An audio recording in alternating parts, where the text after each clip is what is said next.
I did a post a while back about how it's a red flag to me when a man says he just longs to have a relationship like his grandmama and his granddad had.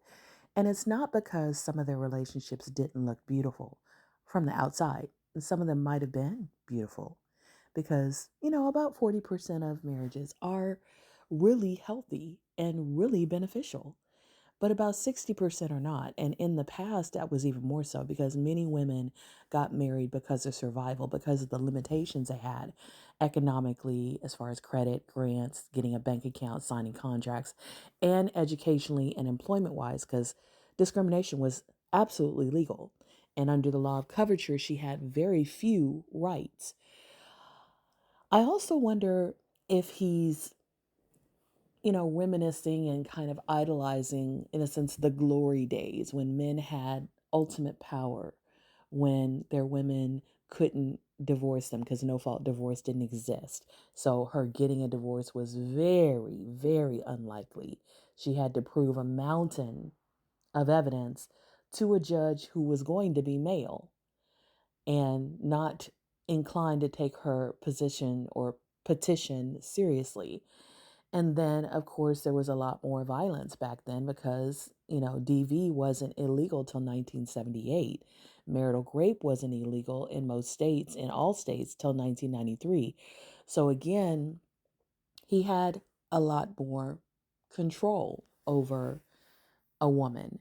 And then there's also the idea of, is this man just really uninformed? I like people who are informed, who make informed decisions, who want things because they really know what they're getting into.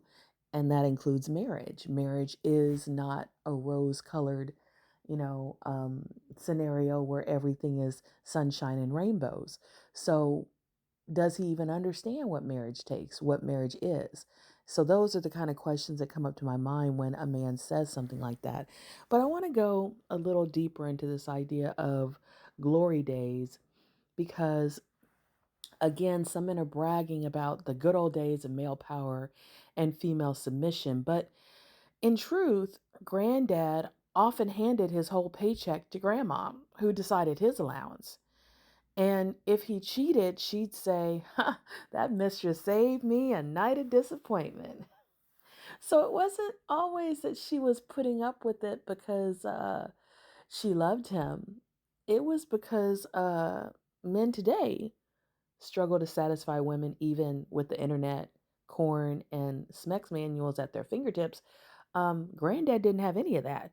He had, the old boy network and whatever he knew in his own head. And in general, a lot of men don't listen and they don't pay attention to the women that they're with.